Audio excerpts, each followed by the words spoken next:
Let me tell you of the days of high adventure.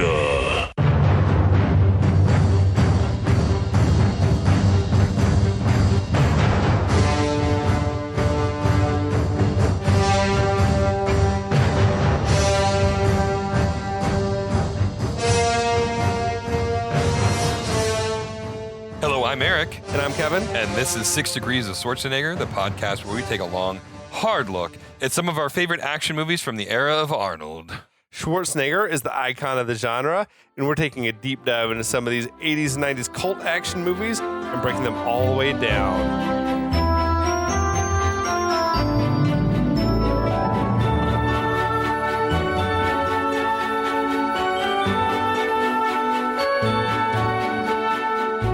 It the last one for Kindergarten Cop. Holy shit. It's so nice to be talking about another Arnold flick. I know, it's been a minute. It's been a minute. We got like sort of distracted by some other people, and this is like reminding me why I do this. Yeah. Arnold is such an interesting man. Mm-hmm. He really is a complex figure. A lot of good, some bad. Yeah, and I feel like he was also like, at some point, he took control of his own career, and the man knew what roles to take, like what was going to be good for him and what movies were going to hit and what movies weren't. Because he went on a run of like 4, 5, 6 consecutive movies that were all just fucking awesome. I mean, like, I think that the true climax was True Lies. Yeah. Though I think Eraser had a few moments that were good. Eraser was good, but it was a tail end of the era of like the hard R action flick. And then you get things like End of Days and The Sixth Man, and then he starts drifting away at that point. But he to me, he jumped the shark on Batman and Robin. Yes, I agree. It was like, you shouldn't have done that. That was a bad choice. I understand you got to say yes to the offer. Yeah. But it's like, nah. Because that was like he wasn't the star of that. No, he really wasn't. No. And Batman's always going to be the star of a Batman movie. Right, exactly. Like, and I mean, the villains are great, but I think too, Jack Nicholson sort of fucked with the bar a little bit, right? Like, because he actually kind of was the star of the first Batman movie. DeVito also, you got to say, killed it as Penguin. Yeah. Oh, an amazing Oswald. What an amazing take on I'd like the to Penguin. fill her void. Oh my God. Yeah, and then Michelle Pfeiffer. Pfeiffer. How many boys had their sexual awakenings to that movie? Yeah. I mean, Jesus fucking Christ, right? It's just a strange move for him. Yeah. It was. Yeah, I'm sure he thought it was smart. The same way he thought probably doing Last Action Hero was smart. Yeah, because it should have been smart. And it was. I mean, like, I maintain an awesome experimental flick. It was just ahead of its time because that's a great fucking movie. Like, that's another one where you go back and you watch it and you're like, this is so good. It's so flawed. Yeah. But the idea is so fucking great that, I don't know how they let it get away from them, except the studio started interfering. Yep. And they were like, no, this is too out there. Yep. We have to make it more mainstream. Yeah. More mainstream.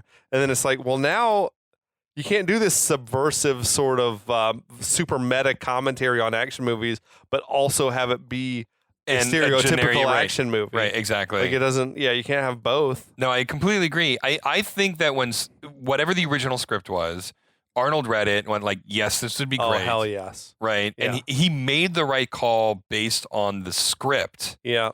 And then the studio started getting their hands in. Yeah, exactly. And it came out like the week after Jurassic Park. Which, or something like that. Jesus, Which is who like, the fuck wants to do that? Yeah. That movie fucking changed the world. Because I remember being excited about Last Action Hero. Yeah. And not sure if Jurassic Park was going to be good or not. Because Jurassic Park did this great job of not giving away too much until you saw it. Right. I don't think they put all the CGI in the trailers. Right. No. They were very coy about the dinosaurs. And I saw the movie, and then instead of going to see Last Action Hero, I saw Jurassic Park like 4 more times. Yeah, same. I didn't go to see Last Action Hero. I didn't see it at all until like years and years later. Yep. And then I was like, holy shit, this movie is like genius. Pretty fucking good. In some ways, it's like genius. It's a flawed movie, but there's a lot of really good ideas. we've been we already derailed ourselves. So this is episode 5, y'all. This is the final episode of our series, though, on Kindergarten Cop. Right. So we got to bring it back to Kindergarten Cop. Yeah. I'll try to could you bring the quick plot up summary, and then we'll get going. Super quick. We got Detective John Kimball. Yes. As Arnold. Yes. He's hunting this drug lord, I guess, named Crisp. Yes. Who has murdered a man. Mm-hmm. He's at risk of getting away with it. Chris wants to track down his ex-wife and child. So Kimball and his partner O'Hara have come to Astoria, Oregon to try to find Crisp's family before Crisp can find them. Mm-hmm.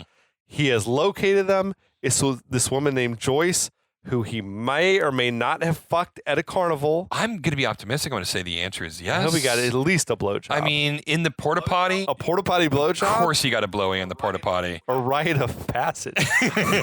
No, I cannot imagine a more disgusting scene for a woman than giving a blowjob in a porta potty. Anyway. But he's found this woman, Joyce, who's got a kid, Dominic, while he's like posing as his kindergarten teacher to find him.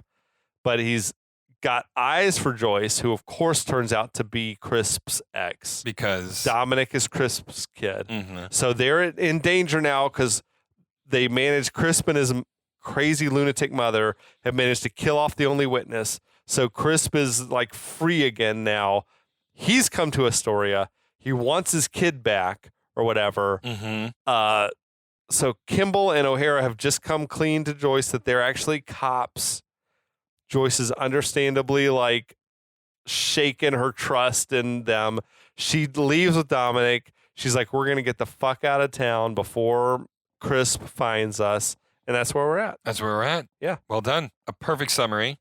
So here we go. Back in town, Crisp approaches the guy from the previous episode. I didn't mention. No, that's fine. Crisp has arrived in Astoria. For some reason, he's got it in his head that he's got to have this toy car set that he saw in the window 5 seconds earlier. Literally, I have to have this toy to give to the kid, I guess. So, but another guy had bought it, and he's like, let me pay you 4 times what it's worth. And the dude's like, dude, you're fucking like, leave me alone. I got to have this toy. So Crisp is coming back up to that guy. Again. Right. This is the guy, and offers him $200, which in 1990 money, that's an obscene amount of money for this toy. I feel like dude's being a dumbass. Right. At this point, he's like, okay. Take that money and go to the titty bar. Right. Fuck yeah, dude. Jesus. You don't want to, like, you obviously got a pain in the ass kid at home. That toy probably cost $10. You got plenty of money. Right. Just go, like, get a couple of lap dances. Yeah, dude. And then take the edge off. Right, exactly. Have some scotch and sodas or whatever. Easy. Anyway. The kid's never going to know you had that toy. No. He's not going to fucking know. Show up and, like, slip him a 20 and he's probably going to be a happy camper. Yep. So, anyway, so Chris practically forces the 200 on him. Yeah. And the guy, like, pushes it back in his pocket and says, like, what's your problem?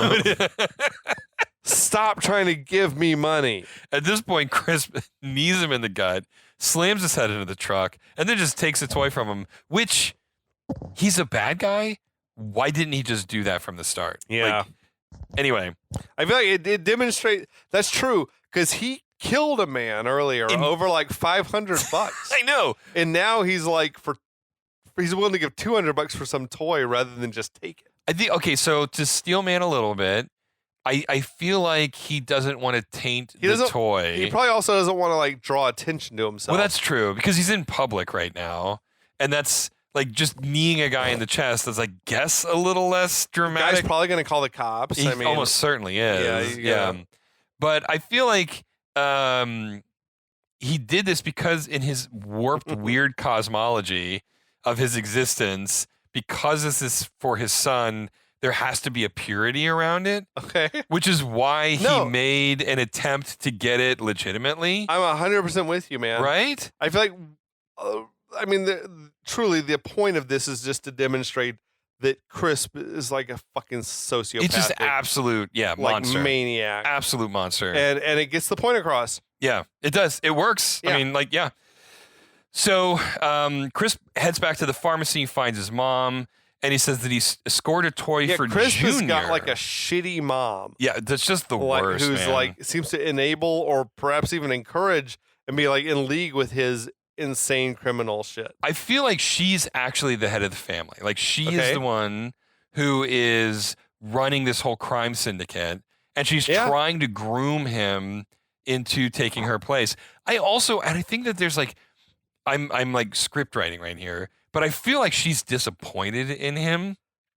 Like he's not living up to her expectations. He's never been able to earn her approval. 100%.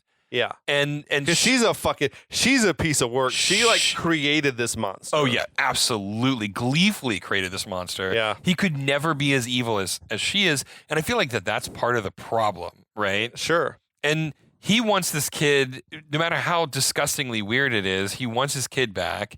And his mom, in a strange way, is like, well, okay, well, if I can make this happen, maybe we can put this whole kid thing to bed, and I can get back to the business of grooming him to take over my evil empire. Sure. Right? This is the script that I'm writing for this mom character. Yeah, it's unclear how much of a hand she has in like his criminal empire. Exactly. I think 100% of it. Could be a lot. Yeah. I think it's all of it. I think she runs it. Soup to nuts, top to bottom.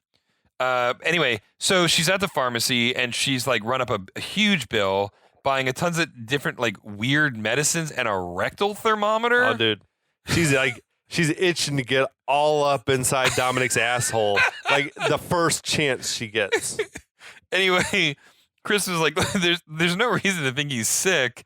And the mom argues, like, look, I'm just taking precautions. Bitch, what kind of precautions are you taking buying a rectal thermometer? It's fucking crazy. Like, anyway, you keep going. Keep going. So Chris was like, look, you used to shove all sorts of medicines down my throat, and I was never sick. And she says, that's why there was nothing wrong with you. Now, how can you argue with that? He responds. And I know, I'm telling you, shit is like, I don't know, it's almost like some Munchausen shit. Dude, it is straight up Munchausen by proxy. Yeah. 100% this is what's going on. I feel like she, like I said, she made this monster. She did, absolutely. It's like a really interesting pathos for Chris. Absolutely. It adds a dimension to this character that we are absolutely creating that I feel like the screenwriters did not intend. No, I think You think so? I feel like they knew that they were making this like completely bizarre toxic relationship between Chris and his mom. And it almost makes you wish that they had spent more time on it. Yeah. Like, I feel like they didn't need to. This movie did not need to focus on that. They got the point across. Right. But it would have been an interesting character study to look at these two characters a little bit more. Anyway, we're getting way in the weeds here. So, in an attempt to try to catch up before they disappear, Kimball and O'Hara rush to Joyce's house. They screech to a stop in front of it. And it looks like the place has already been ransacked, or they packed and abandoned ship immediately. Like, are we supposed to think that maybe like Chris beat them to the house? I think they want it to be unclear. Like Chris might have got there first. Yeah, they want us to not know. Sure. Right. So Kimball is running around. He's looking for any sign of them. He runs upstairs. He finds suitcases and clothes. They're all over the place, but he doesn't see Joyce or Dominic. He runs back downstairs, practically just like crashes into Joyce. And she's lost track of Dominic. She doesn't know where he's went. And that's why they haven't left. She's absolutely frantic. And she's like, fuck you. You led Crisp right to us. Yeah. And then if I lose Dominic because of this, I will fucking kill you. I will fucking kill you. That's not the exact line. No, but that is like what it feels like when she says it. It was an awesome performance from Penelope Andola. Yeah, absolutely. Because I've never seen an actor, I think, so like accurately portray like being the desperation. Like you couldn't even almost understand what she was saying because she was so frantic. So fucking frantic. Like Arnie grabs her and that fucking classic Arnie grab. I know. Grab her and shake her. Shake her. Tells her to calm down. Calm down, bitch. Yeah. He's like, we're going to find Dominic together.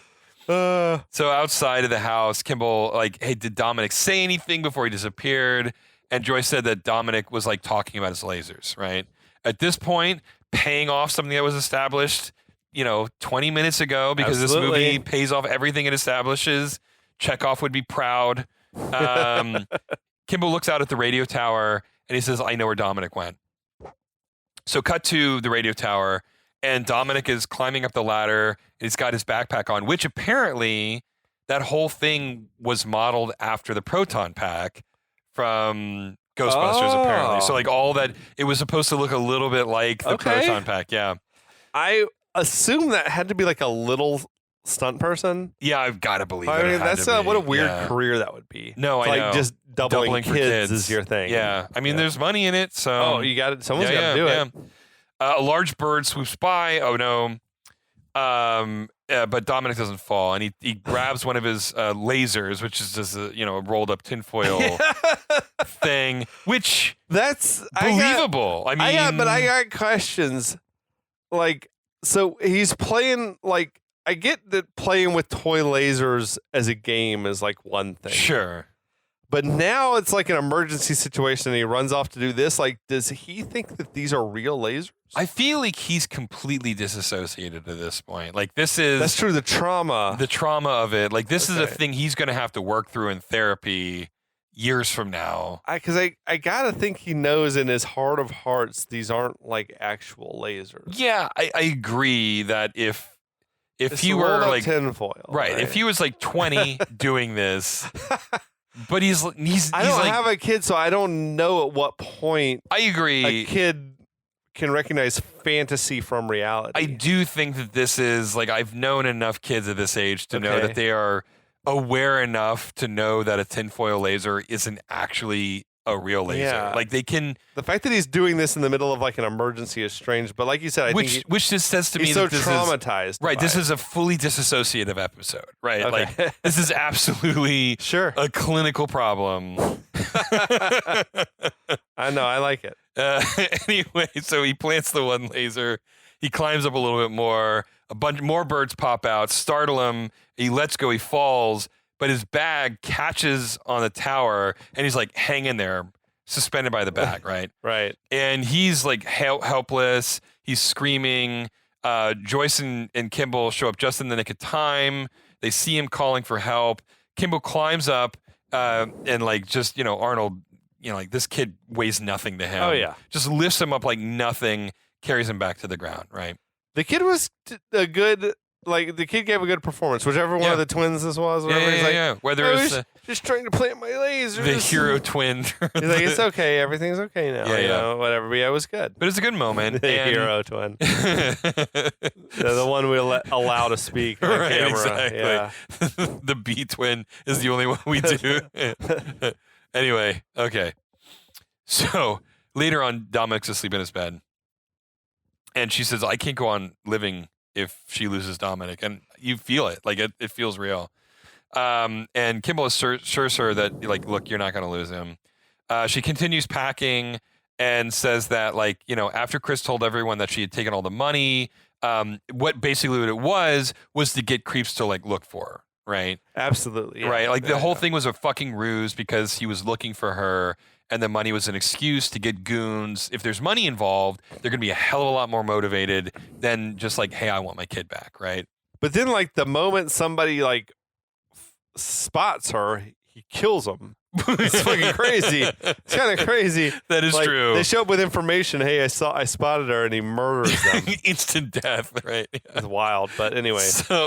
So she rightfully says, like, I can't trust you anymore to Kimball. Yeah. Like, their entire relationship is based on a lie, a very big lie. Yeah. So, yeah, I'm on your side. 100% on your side. Yeah. I see where she's coming from. Oh, yeah, easily. But Kimball assures her, like, look, you can trust me. And she it's a crazy literally thing to say after, like, I know. He's done nothing but lie to her. She says, that's what you said before, facts. And then you turn out to be a cop. Which is like facts. It's fair. Like, just okay. I feel like you have to also understand he is doing his job. Yeah. Like, does she think that he should have just immediately told her, I'm actually an undercover cop? I feel like and when should he have told her that? If I were in Joyce's at the restaurant at the first day of class. By the way, I'm an undercover cop. Yeah. Like he can't do that. She has to, on some level, I feel like, understand he was just doing his job. He didn't really have a choice. I think that if I were Joyce and he was an undercover cop, and it was just his job, then he shouldn't have been eye-fucking her.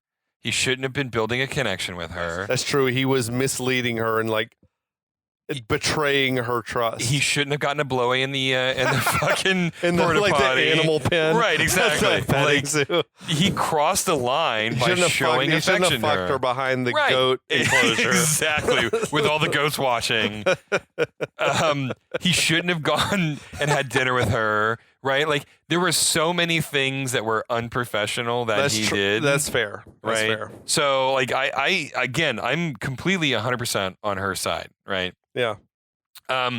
So she tries to turn her back on him. Kimball grabs her. That's his thing, like, man. Grab the her and 90s, shake her a little bit. affirmative consent wasn't a thing in the 90s. He said, look, I didn't mean to hurt you. And I really wish I was a kindergarten teacher. But I like that line. Yeah, yeah. I wish I was a teacher. Yeah, because like, he's discovered something about himself. Yeah. But then he sort of falls into own patterns. He goes, but I'm a cop and that's all I know how to be, which is such a fucking bullshit excuse. That's such a cliched line. It is, right? That's like from the Stallone School of Screenwriting. Yeah, exactly. That's yeah. all. I can't change who I am. Yeah, exactly. So Joyce isn't buying that bullshit. She says, I'm taking Dominic and I'm leaving. And look, you know that if Dominic was your son, you'd be doing the same fucking thing right now. Fair. Just completely calling him out at every turn. He is 100% in the wrong. He has no defenses. Anyway, at this point, because she invokes his son, he reveals the truth, right? Yeah. And he admits that he's barely seen his son in 7 years and that they don't have a relationship. Yeah. All that shit he told her before was like a lie. A whole lie. So all the thing about trusting him, fucking bullshit all the way to the bottom. Yeah, I mean, that was like a lie he told to try to get her to to open reveal, up. like, yeah. I see my son all the time. Does Dominic's son see him? Yeah, that's bullshit. And he says that like his ex-wife doesn't want him to be a part of his son's life. That's and he tough, goes, man. it is tough. Yeah. And he said, I lost my family and I should have never let it happen. Arnold is fucking acting. He's nailing it. Let's fucking keep it nails real. This line. Arnold's killing it. Yeah. The best he's ever been. Agreed. Joyce says, why are you telling me all this? And he says, I don't want to lose you, and I don't want to lose Dominic, and I swear you will never have to run from him again. And you fucking believe it. Yeah. And so when they kiss in this moment, I'm like, yeah, that's true. I get it. I believe it. I buy this. Like, the $1 million question, did they fuck after this? in that moment? Do you think they fucked like, with this Crisp night? on the way? Yeah. Do you think they fucked? I got a feeling they both want to really bad. I mean, sure. I mean, like it could be quick. I think they could do it quickie. I think they can like pound one out and get it going. They're both at the precipice already. Right. Like, I mean, they've been edging long. this whole fucking movie. So horny. So horny. Back in school. Oh, man. This is definitely episode 5. Back at school, Kimball and O'Hara, they send Joyce to her classroom, and they said, look, we're going to be across the hall in the kindergarten with Dominic. Kimball gives her a kiss on the cheek, and all of her kids go, woo. It does seem like really inappropriate. I would think there's policies. I would think there's policies against faculty dating each other. Yeah, but I would also feel like there's definitely policies against like public PDAs between faculty. Also, I think you're right. That was sort of a post-coital, like we're official. That's what now I'm saying. kiss. I feel like they fucked. Yeah, I think you're right. I think I'm on this. I'm on team they fucked. He finished her off. Yeah, he got there. They got there. So, man, this show is way dirtier when we're talking about it. In the kindergarten, O'Hara is impressed. The director's cut would be like, yeah, porno. Oh yeah, like, straight up. For sure. Yeah, they shot hardcore, like unsimulated. Like unsimulated. Oh my god, this movie has gotten very dark all of a sudden. So in the kindergarten class. Okay, focus. We have to focus. We gotta bring it home. Bring it home, y'all. Okay. In the kindergarten class, O'Hara is impressed with how well Kimball has done with the kids, right? And he introduces O'Hara and says that she's going to teach them a special lesson, right? The littlest boy who raises his hands and he does the usual boys have a penis, girls have a vagina. Fucker. All the kids laugh. the line's so nice they had to use it twice. Dude, but the response from this kid is fucking priceless. He fucking fist pumps the air when he gets the lights. It's like, nailed it. Comedy gold. And then O'Hara says, well, you taught him the basics. That's important, which I thought was a great response. Yeah. So she says, look, we're going to teach you about strangers. And she says, you should never talk to strangers under any circumstances. And then one of the kids goes, what about kids? Can we talk to kids? And she goes, yeah, you can talk to kids. That's all right. What about dogs? Can we talk to dogs? Yeah, you can talk to dogs. That's fine. That's so good. It is so good. Yeah. We need parameters here. My girlfriend said that's like legit just weird fucking questions, man. I know. I went a couple months ago and I spoke at Career Day. Okay. For the kids because I cover sports. Yeah. And I got some. This is like third graders. Yeah. I got some weird questions like, did you ever cover a story that was scary? I'm like I don't know what that even means. I don't know what that means. So, you just be taken aback by the odd questions. This is the oddity of it all. So after she answers all their insane questions, she gets them to repeat after her, never talk to strangers. Yep. So elsewhere in the school, and this is relevant, like they don't set anything up in this movie that they don't pay off, right? Mm-hmm. So elsewhere in the school, we see Crisp, he's there, and he's meeting the principal under the guise that he's considering putting his child into the school, right? Yeah. And the principal's going in kindergarten. We try to emphasize the 3 C's, caring, curiosity, and courage. And Crisp was like, courage. That's my philosophy too. It's like, fuck you, dude. You're a fucking coward. Don't hand me that shit. I was telling you before, like this was the only part of the whole the whole plot that I sort of took issue with. Yeah. Because I feel like at this point in the game where they've identified Crisp's ex, and she's like cooperating, there's no scenario in which they would not have told the principal what's going on. And maybe shared with the principal or all the faculty like a mugshot of Crisp. Yeah, if you see this guy, if you see this dude, call the cops immediately. I agree. Because he's a threat. I agree. So it's sort of bizarre that she isn't aware of like this is a man we're on the lookout for. Yeah, I agree. It did all happen quickly. That's me. That's the only thing that I can sort of use to justify it. This is all at this point unfolding so quickly that there's not a lot of rational to do that yet. They're in full reaction mode right now, right? Okay. Anyway, so the principal escorts Crisp to see the kindergarten classroom. And Chris like is fucking bullshitting about how brilliant this kid is, and he can already read and write, and he's a great athlete too. This dude's fucking insane. But just like straight up Donald Trump nonsense. Like this is like, how. Why are you making up this bullshit? There's like no story you need to be telling here. Such a suspicious story. Right. Like, my kid's a genius. The principal's he's the youngest child accepted to Harvard. Yeah. Like what? This kid principal doesn't care. The more shit you're talking, the more weird you seem. Yeah. So they reach the kindergarten class, and Crisp watches through the window as the kids play a game. Dominic is there, and he's being crowned king of the mountain for climbing Mount Kimball because they're all climbing over Arnie at this point. Yeah, right. He's like hidden under a pile of children. Exactly. So Crisp is stunned to see Kimball emerge from under the pile of children. Right? Yeah. I can't even imagine the shock that Crisp must feel like. What is going on? Am I fucking hallucinating? Dude, to like, you think that Kimball's here? Yeah. He's like, and they're all like, oh no, he's the kindergarten teacher. The fuck is going on? What is going on?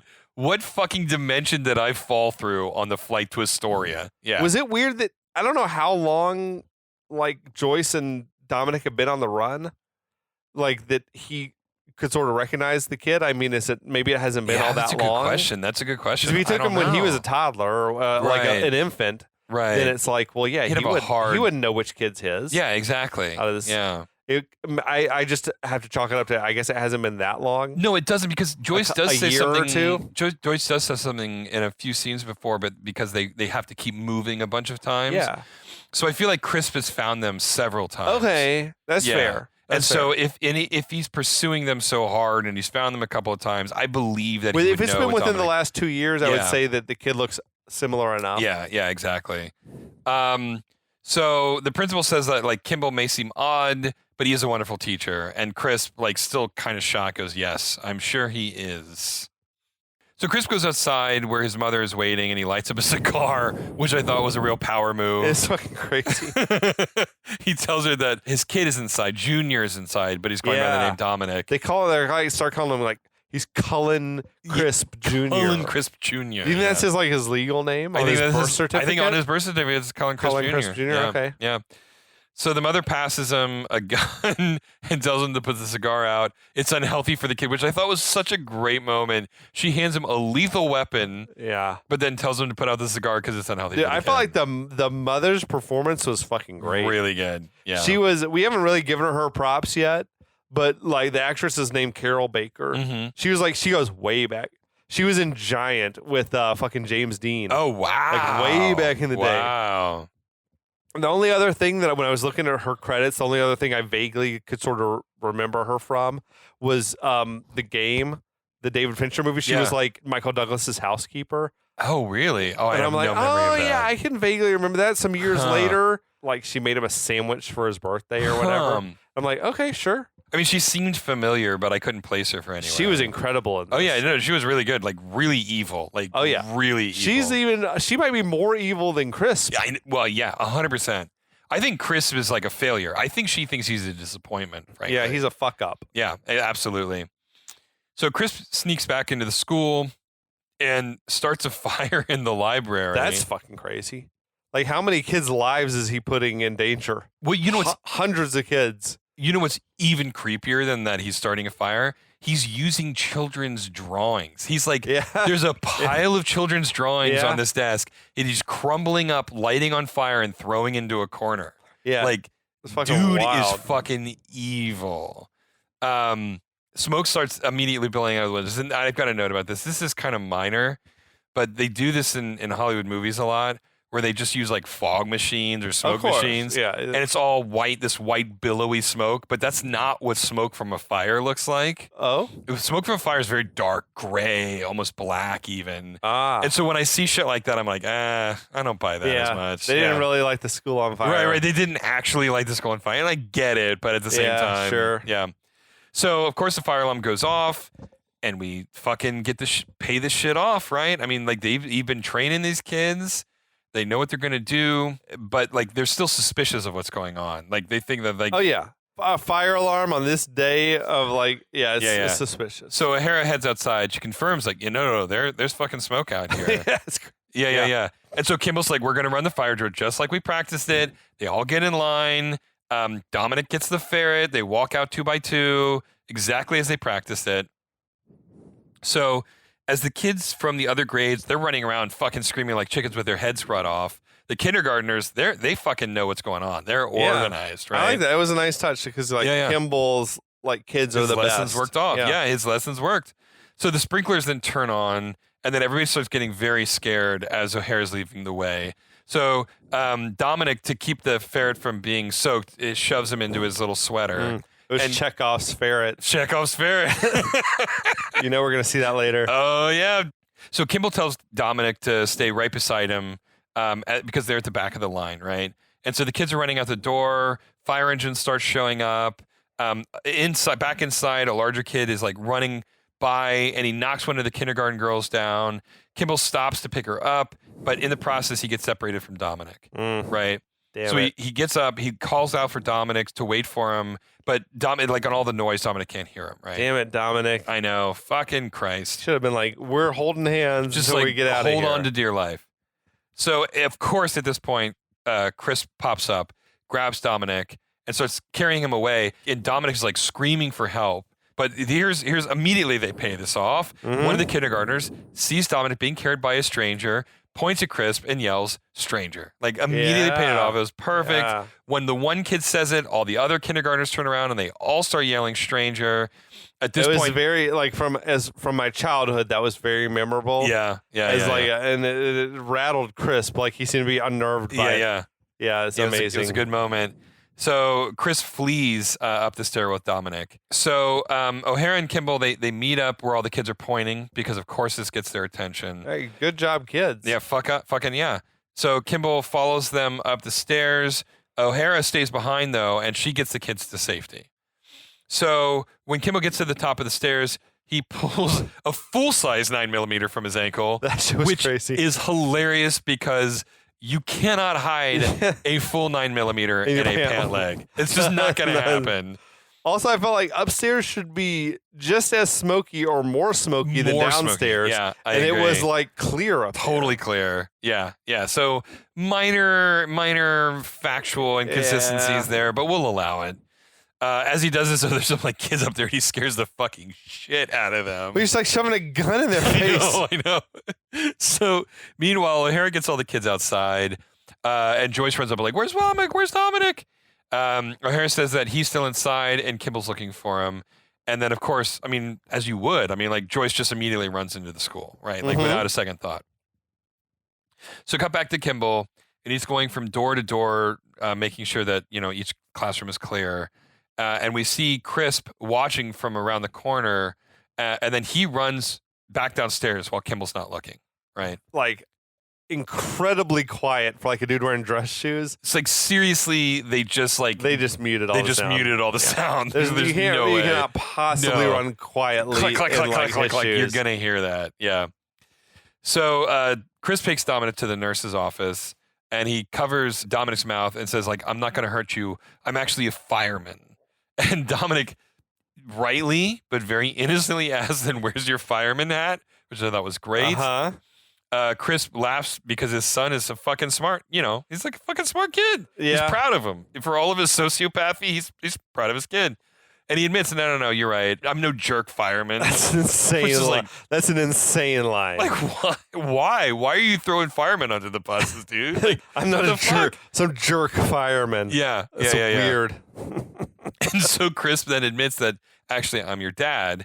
And he said some Dominic's weird like, shit about it. He's like, look, we got the same kind of hands. Yeah, that's right. So like, strange. Yeah, that doesn't mean But anything. I mean, I think the idea is Crisp is a little crazy. A little or crazy. a lot crazy. Sure. So Dominic says, "You're not my dad. My dad lives in France," which, of course, immediately sends Crisp into a rage. He shakes Dominic, but Dominic breaks free, and he starts screaming for help. Chris grabs him again. I'm starting to think that this guy Chris might not be a good father. I don't know. You're just catching on to this? He might not have it in him. It took to episode 5 for you to believe it. So after he grabs him, he tells Dominic that I am your father, and you're going to have to listen to me and do what I say. So while this is happening, Kimball bursts into a room where a couple of kids are making out, and he's like got his gun pointed directly at them. And he's Fucking like, finger on the trigger again. Dude, and he's like, "Why are you in this burning school?" Well, how the fuck old are these kids? I don't know, man. This is an elementary school. Like, why the fuck are they there? When I was in elementary school ends at 5th grade. Right. I mean, are like, 5th graders making out? different places. I mean, I don't know. I feel like some areas are like elementary school, then there's junior high, right, which is like 8th and 9th. So you could be 6th or 7th grade in elementary. I mean, I guess maybe. that's possible. Like, different places have different rules. So I guess we can give it the benefit of the doubt. 5th grade, I feel like, is extremely young to be like Extremely making young. out. Yeah. Anyway, that would have been a traumatic experience for me. I think I would have become a priest if I was making out with a girl and a For guy sure. busted into a room Or with you a could gun only pointed at me. come if someone had a gun to your head. It's literally one of those two extremes. Yeah. And that's it. Like, that is the only two options. Shit. Anyway, they say they thought it was a drill, and they're like, we'll get out. And so then Kimball continues his search. Outside, O'Hara, she's running around to a side door, but a fireman is blocking her from entering. She flashes her badge, identifies herself as police, and then fucking straight up misogyny, dude. He's like, That dude was a piece of shit. what a jerk, dude. That was a jerk fireman. Yeah, he was a jerk fireman. Like, thank you Just for calling proving her- Crisp right, dude. Calling her like, hey, honey. And then he's Yeah. like, if I need a ticket fixed, I'll call you, sweetheart. Jesus Christ. Like, She should have like pulled the gun out and been like, Literally get the just fuck out of my way. put it under his chin and go, give me a fucking reason. Yeah. Anyway, so she's like, fuck you, continues around to the back of the school. She's trying to find another way in. So, but Chris' mom spots her and then like speeds up and rams into O'Hara with her car, like fucking cold-blooded, dude. Then Chris' mom grabs O'Hara's gun, enters the school, just assuming that O'Hara's dead. Which, okay, all right, that's cold.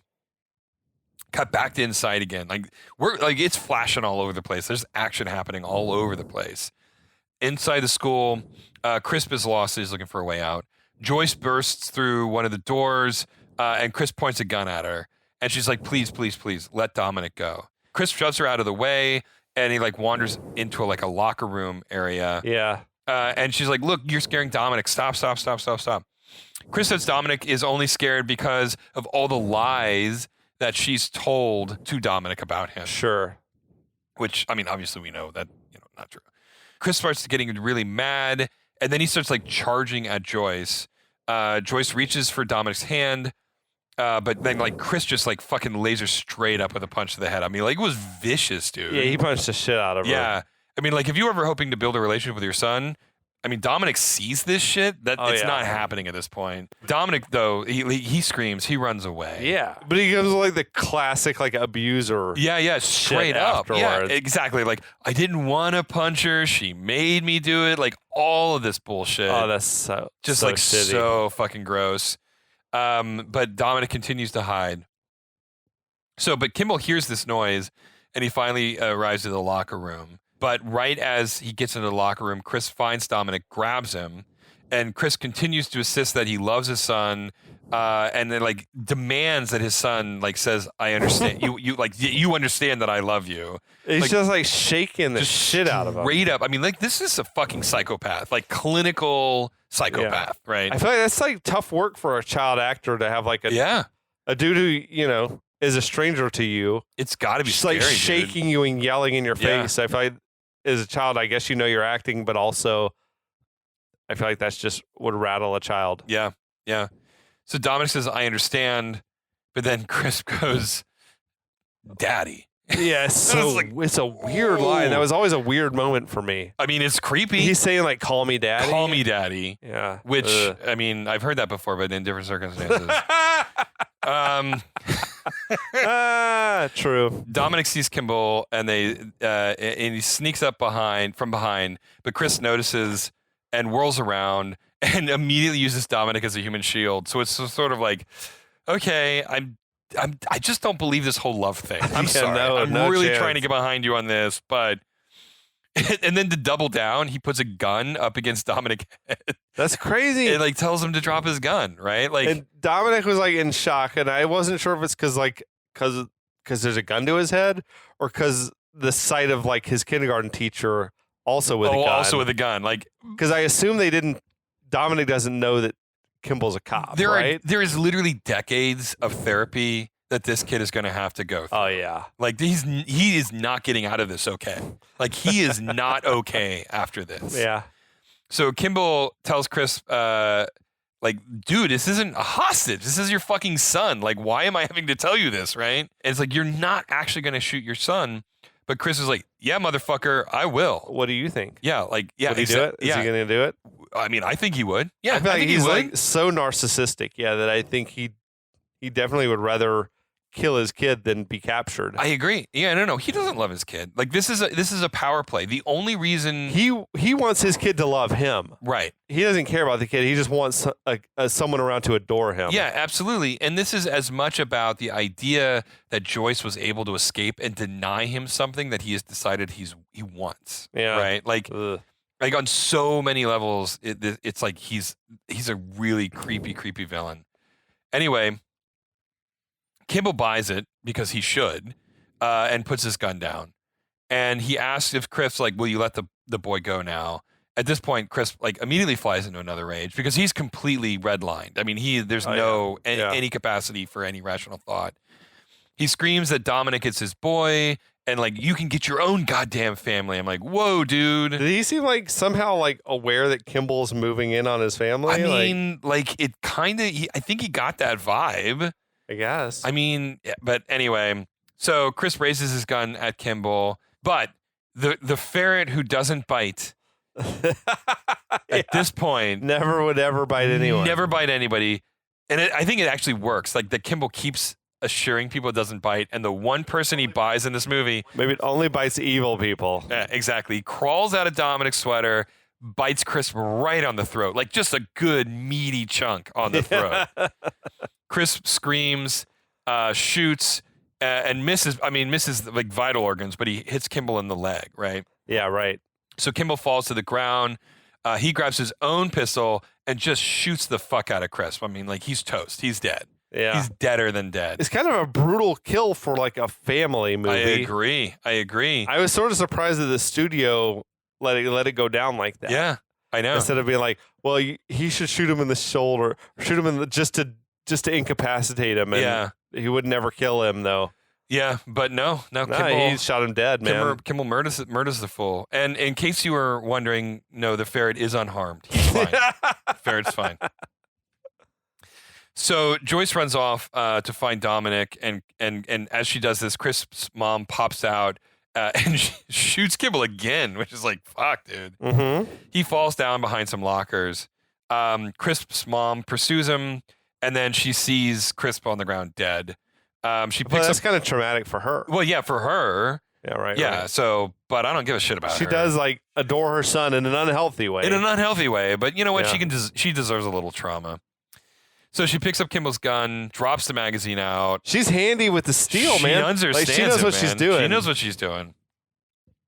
She follows the blood trail, and so she finds Kimball in the shower. He's like in the corner, just like fucking bleeding out, right? Like, he's not a threat anymore. But is interrogating him about, like, where is my grandson?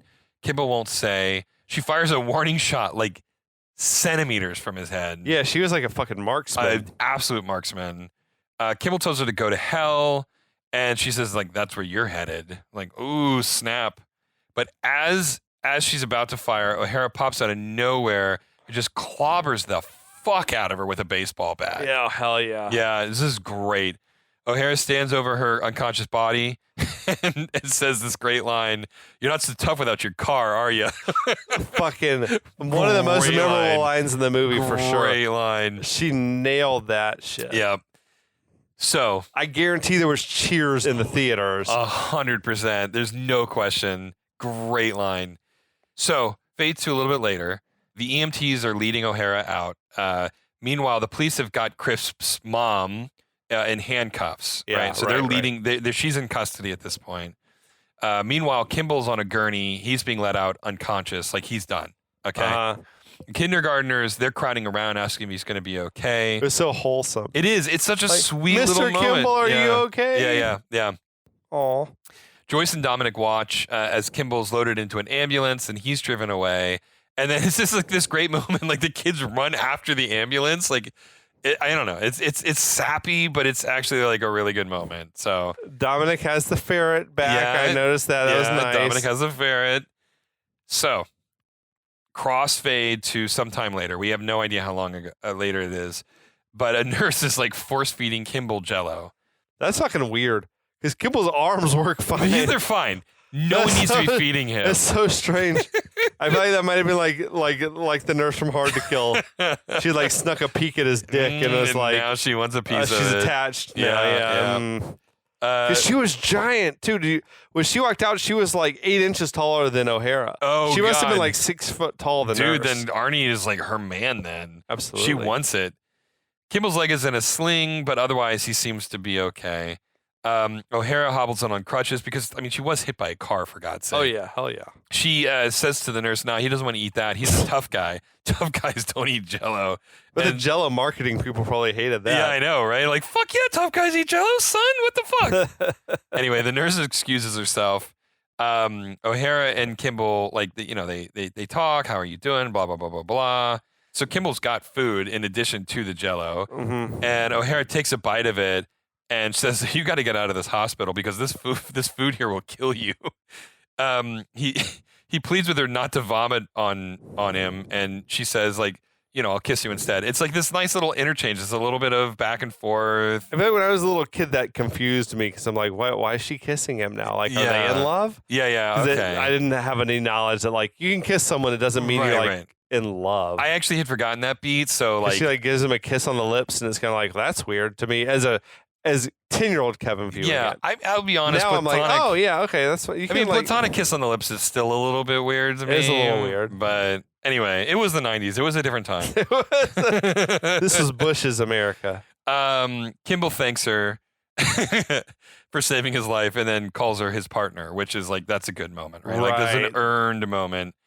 Meanwhile, O'Hara's fiance shows back up again, clumsy as fuck as usual. Oh yeah, Henry. Yeah, Henry shows back fiance, up. fucker. He's got food and flowers and a gift basket, and just knocks fucking everything over in this room.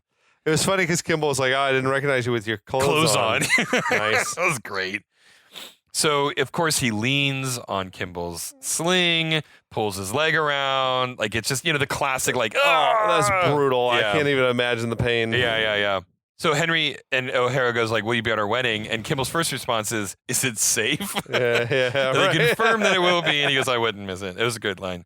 So O'Hara's like, well, where should I send the invitation? Which I thought was a great line. That was nice. Are you staying here? Are you going to like shack up with Joyce and Dominic? Or like, absolutely should. It's a good line. I really like that line. Anyway, so another fade out, another time transition. We're back at the school. Kimball is walking around with a cane. His leg is in a cast. He greets the principal, and they're working on fixing up the school. I thought that was a nice detail. Yeah. They're like fixing up, like repainting everything after the fire. I agree. There's a little bit of attention to detail. She walks him into the kindergarten class, and the kids are there diligently working. They sneak in so nobody can see him. She hands him a whistle and says, "They're all yours," which I thought was a great little moment. That was nice. That mirrored the line from the very first day. Exactly, yeah. But now it means something completely different. Kimball blows the whistle. All the kids turn. Hi, kids, I'm back. They all run up. That was nice because that was him. like a "I'll be back" sort of spin. It was a little bit. A little spin on "I'll be back." Yeah. Meanwhile, across the hall, Joyce hears the commotion and like looks for any excuse to like leave her classroom to check up on it. She enters. That was a little strange because I feel like she would be in the loop that he was like coming back today. She should have known that she seemed surprised. Yeah. Or maybe she knew she knew he was coming back, but was expecting him earlier. Sure. Right. And then he showed up or later. Like just the commotion, and she's like, "Is he back now?" Exactly. It? Yeah, I believe that. Yeah. So she runs into the classroom. Kimball and her lock eyes. She walks towards him. And the same kid who's always talking about people dying, he goes, "Uh-oh, they're gonna do it." He had a great delivery. I know. I think all of these fucking lines are great. They hug and kiss, and the kids cheer. Kimball picks her up and spins her around because, of course, like Arnie's swole as fuck. So it's like that's true. It's like no problem. Even with like one good arm and one good leg. Yeah, exactly. Like, he can still do it. Anyway, freeze frame, credits roll, and that is the end of Kindergarten Cop. It's such a good like feel good moment at the end with the music and the cheering and like all that. All of it. Yeah. It was amazing. Great. It was great. Bro. It's a great movie. It's a great fucking movie. I mean, for me, I always like assumed this was like a project that Ivan Reitman and Arnold had like were developing together, but apparently not. No. Right? Like apparently Reitman directing like was a demand of Schwarzenegger's. Once he took the role. Or whatever. I mean, because Ron Howard. They had done Twins together probably, so he's like, oh, this is a man who like I can have great success with this director. Yeah, they clearly worked together well in Twins, and he was like, this is a comedy. I trust Ivan Reitman to direct a comedy, therefore I want him to direct this, like pure and simple. Yeah. For real, he like Schwarzenegger was in the zone at this point, like as far as making good decisions. I know, man, because it was like Predator, bangers after bangers after Predator, bangers. Twins, Total Recall, Kindergarten Cop, and Terminator 2. Yeah, right. And then True Lies in '94. After that, he had what Last Action Hero in between. Last Action, it was but it was a good choice. It was a good choice. It just didn't turn into the movie that it should have been. Exactly. Yeah. But anyway, so I mean. He's just nailing perfect project choices for himself. There's he had taken control, I feel like, of his own career and was picking his own things and like was nailing it. He knew what he needed to do to grow his career. Yeah. He's like, I want to do a comedy. Let me go back to do an action. I want to do a family flick. Or now that I've reached this apex, now I'll do a sequel to Terminator. Yeah. Yeah, just crushing it. Really fucking nailed it, man. I mean, there's a reason why he's the greatest, man. He's the fucking GOAT.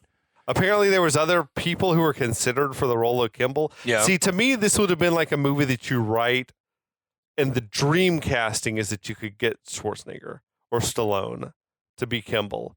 But apparently, like, they wanted Kurt Russell, they wanted Chuck Norris, Robin Williams, Patrick Swayze, and Bill Murray. Yeah, it was all over the place, man. I feel like it had to be an action star. Yeah, or else it doesn't work with. Now, Robin Williams would have been hilarious. Yeah, and I think Bill Murray would have been hilarious too. But you need a guy who you can also believe is this like hard ass cop. Right. Neither Robin Williams nor Bill Murray could pull off the hard ass cop angle. Nah. And I mean, neither one of them would have worked in the first act, right? Like Arnie being the on the edge cop. Yeah, you can't have Robin Williams busting up the drug den. No one's gonna believe that. Nah. Yeah. As we mentioned, I think way back in the beginning, Arnold has said this was like his favorite role he ever had in his career. Yeah. Whatever. I don't know if that still holds true, but probably. Yeah. So, and the next thing up he did after this was like straight on to Terminator 2. Yeah.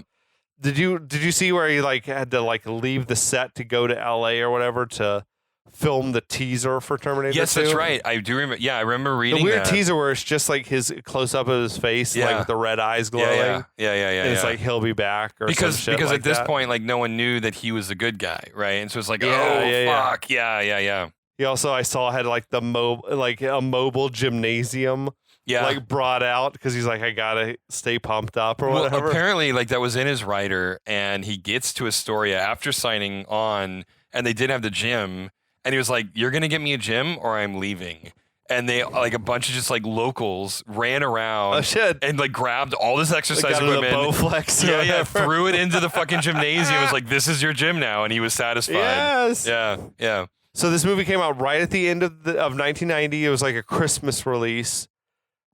But also it came out like a couple weeks after Home Alone. Which was like, unreal. That's rough timing because that's like two great family flicks out at the same time. Yeah. Schwarzenegger apparently pleaded to try to get it with Universal to get him to release it in the following spring. And they're like, no, this is our window. I mean, the movie still made like $100 million. Right. That was like domestic only. In 90? I don't know. Yeah, I mean, yeah, $100 million domestically It did good. well, but yeah. that was tough competition to be up against Home Alone, which was a juggernaut. Oh, I know. I mean, I remember seeing Home Alone in theaters. I saw Home Alone in theaters, and I had no awareness of Kindergarten Cop until a couple years later. Same.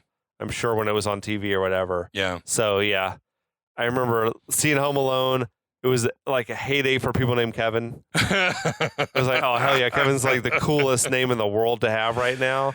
But yeah, I wish I had seen this in theaters as a kid. I know. Like, I would have been loved awesome. it. I would have loved it in theaters. Yeah. For sure. But yeah, the movie did well, though. 100 million domestic. I mean, that's amazing. In 90, that's pretty great. Yeah. I couldn't find information about international, but I know it must have made more money there, too. So apparently Schwarzenegger was a little bit pissed. Felt like, yeah, it should have been later. Maybe they should have toned down the violence. And it would have made more money. But I mean, I feel like the movie was like, it's pretty perfect. It's pretty perfect. I'm glad they didn't tone down the violence. The tone it struck was really nice. Yeah, I agree. 'Cause it's not a kid. It's a movie that anyone could enjoy. Right, exactly. That's From the thing. kids up to people who like action movies. Yeah, if you neutered the violence, then it would be less appealing for adults. It's a child's movie, right? and Exactly. not something for adults. Yeah, anymore. exactly. Again, the funny part is, though, is like watching this as a kid. I don't remember the violence at all. No, the parts of the movie that I remember are all the good parts, like the. Arnie being a fish out of water and all the funny dialogue. That's what I always remembered. For sure. Yeah. No, I think it's a great movie, a great Arnold vehicle. Yeah. Oh, yeah. Absolutely. And again, like you said, it blows my mind that this wasn't written for him. Yeah. Right. Who else could have done this? Nobody. Chuck Norris would have sucked ass. No, he's been terrible in this movie. Bruce Willis, maybe. But you needed a larger than life. Yeah, guy. exactly. He's not like the whole thing about Bruce Willis is he's grounded and gritty. He's like a real guy. Right, exactly. And Arnold is so larger than life. And the same thing with Kurt Russell. Kurt Russell's also like gritty and real. And, I mean, despite the movies he did, that was still sort of his shtick, Right. No, I think this is an amazing flick. Yeah, I agree. It took us a long while to get to it because I've been like trying to savor that talking about Kindergarten Cop in depth at some point. I'm super glad that I was the one Yeah. who got to participate in It's a it. fucking great movie. It's a great movie. If I were to have kids one day, I'd look forward to the day I showed them Kindergarten Oh, Cop. 100%. Yeah. I feel like this is a timeless movie. Yeah. It's fucking great. I Great, mean, yeah. there's nothing more to say. Nothing more to say.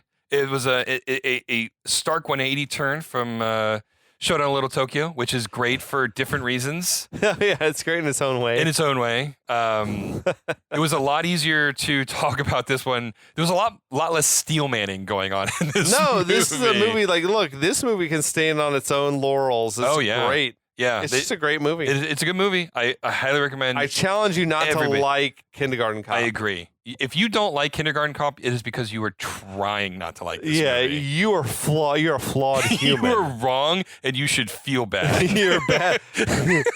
Yeah. Your ideas are bad and you should feel bad. Futurama for the win. Absolutely, man.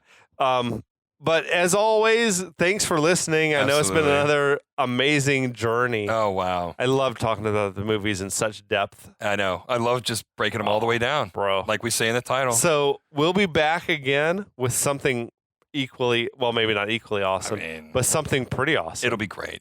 No, we got to get into some maybe some Stallone. Yeah, maybe we should find some. I want to talk about Speed at some point too. Speed would be 95? Oh, 94? 94. It came out right before True Lies. Yeah, that's right. It's 90. Yeah, we could do 94. Speed if we have. Speed's rad as Speed's fuck. a good one. There's a lot. There's to so choose much from. more. This podcast is never going to go Kindergarten away. Cop 2. Yeah, we could do The that movie one. did spawn a sequel. Maybe not right away. No, I that's on the bottom of my priority list. We'll have to get Katie to join us on Kindergarten Cop 2. Absolutely. Shout out Katie. Shout out Katie. But we will be back at some point soon Yep. with something awesome. Yep. So stick with us. Check us out on the social media. 6DOS podcast. Absolutely. And until then, We'll be back.